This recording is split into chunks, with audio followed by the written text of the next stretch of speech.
आज हम देखेंगे आचार्य सुश्रुत ने कौन कौन से रोगों में कौन कौन सा शस्त्रकर्म बताया है। ठीक है, उनकी आपको ऐसे नाम सिंपली याद नहीं रह सकते जो कि सूत्र स्थान के 25वें अध्याय में आचार्य सुश्रुत ने बताए हैं। उसके लिए मैं एक सिंपल सी ट्रिक होती है इनकी, वो उस ट्रिक्स के मैं आपको बताऊंगा और उससे आप एक सिंगल नाम भी नहीं भूलेंगे, ये मेरी गारंटी है। ठीक है,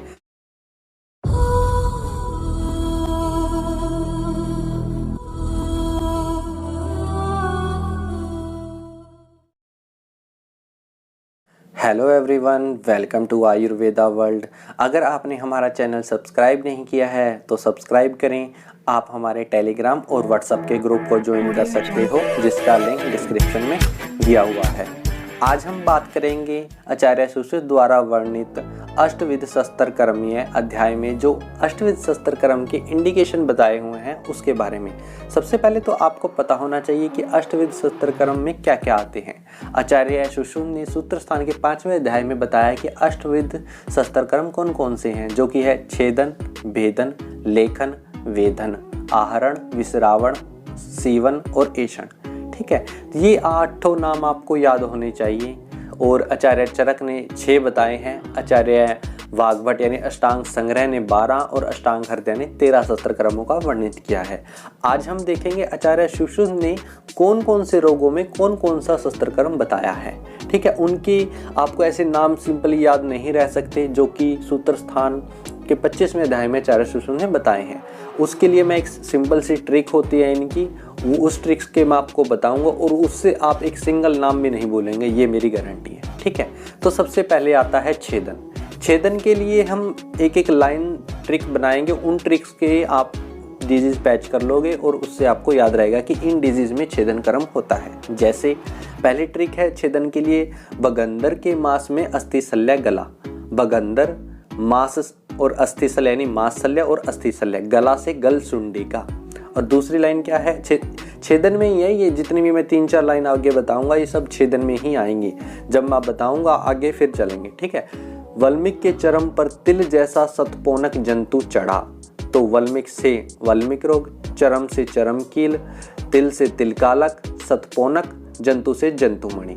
आगे धनुष से आधे मास संघात करो, मतलब कि धनुष से आधे मास का संघात करो। धनुष से लेंगे अध्रुष, आधे मास यानी अधिमास, मास संघात से मास संघात। ठीक है, और एक बस एक नाम ऐसे सिंपल याद रखना आपको, स्नायु मास सिरा कोथ। ठीक है, अब नेक्स्ट मैं जो लाइन बोलूंगा उसमें छेदन भी होगा और लेखन भी होगा। कैसे, देखो, मांसकंदी को छोले से अर्श हुआ।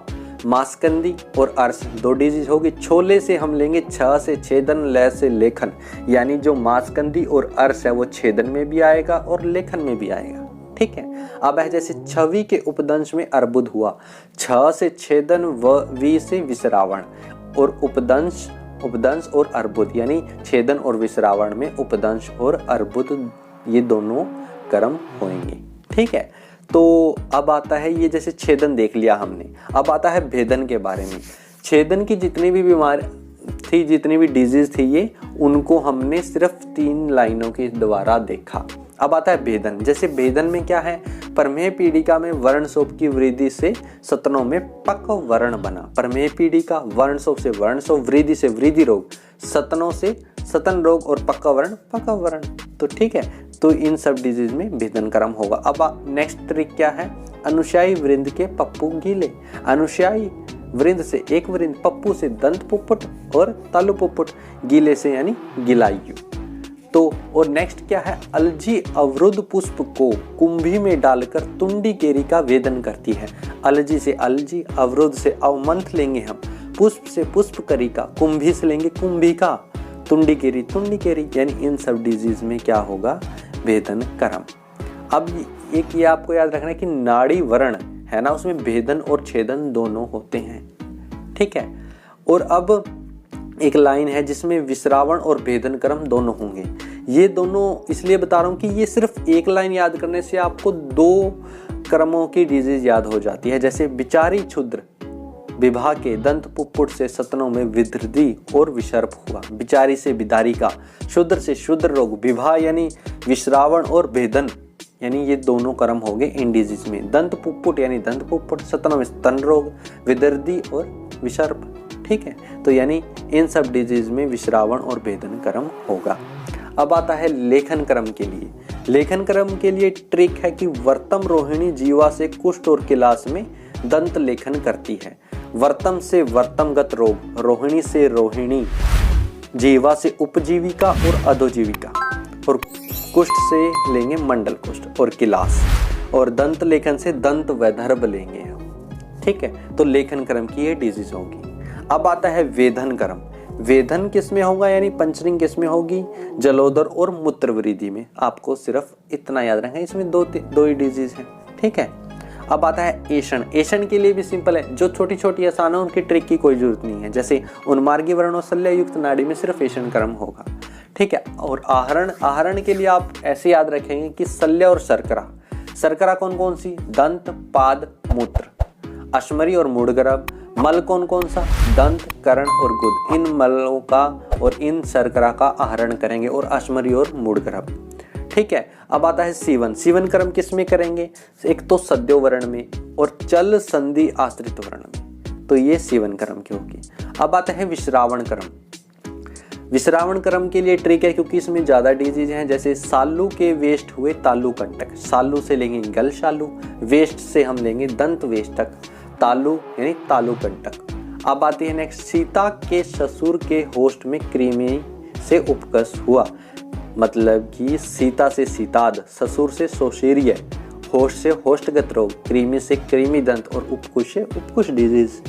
और नेक्स्ट ट्रिक क्या है, कुष्ठ और सलीपद से सतनों में सोफ हो तो पाली में विश्रावण करना चाहिए। कुष्ठ और सलीपद दो डिजीज, सतनों में स्तन रोग, सोफ से सोथ, और पाली यानी कर्णपाली रोग, इसमें विश्रावण करना चाहिए। यानी ये इंपॉर्टेंट है कि कर्णपाली में क्या कौन सा कर्म किया जाता है, वो है विश्रावण कर्म। तो इस प्रकार हमने एक छोटी छोटी ट्रिक्स के साथ हमने देखा कि अष्टविध शस्त्र कर्म की क्या क्या इंडिकेशंस है।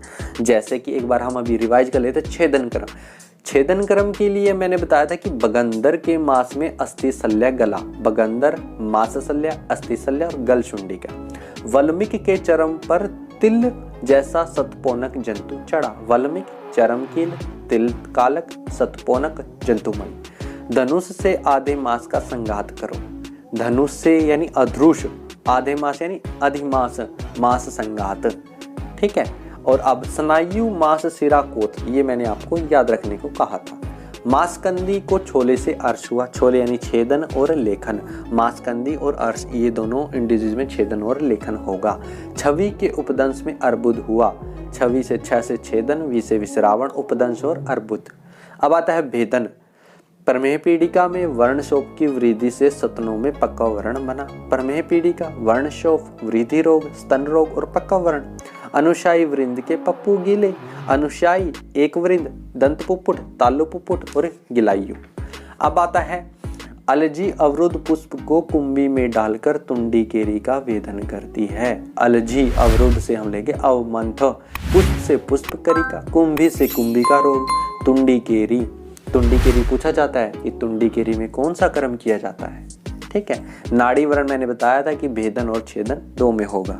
अब विचारी क्षुद्र विवाह के दंत पुप्पुट से सतनों में विदर्दी और विसर्प हुआ। विचारी से बिदारी का, क्षुद्र से क्षुद्र रोग, विवाह यानी विश्रावण और भेदन, दंत पुप्पुट सतनों में यानी स्तन रोग, विदर्दी और विसर्प, ये होगी, इनमें होगा विश्रावण और भेदन। अब आता है लेखन।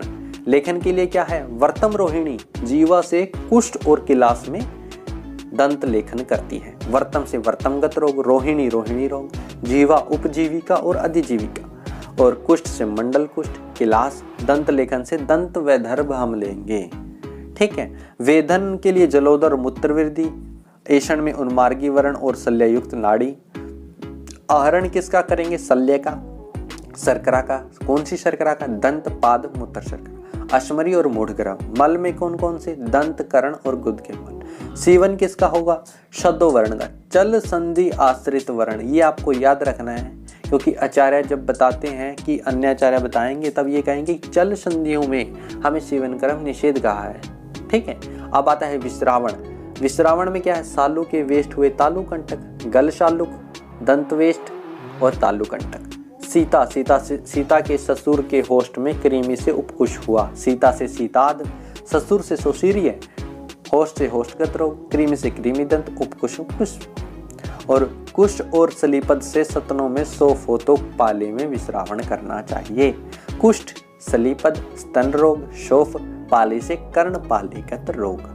तो इस प्रकार आज हमने देखा अष्टविध शस्त्र कर्म की इंडिकेशन, जिसमें से छेदन और भेदन और विश्रावण के लिए ही थोड़ी लेंथी ट्रिक है, बाकी तो अपने आप याद हो जाते हैं। तो आप इसको 1-2 बार पढ़ेंगे और इसी ट्रिक से याद करेंगे तो मेरी आपसे ये गारंटी है कि आप कभी नहीं भूल सकते अष्टविध शस्त्र कर्म की इंडिकेशंस। तो इस प्रकार आज हमने देखा अष्टविध शस्त्र कर्म के बारे में। तो अगर आपको ये वीडियो पसंद आई हो तो लाइक करें, शेयर करें, सब्सक्राइब करें। Thank you.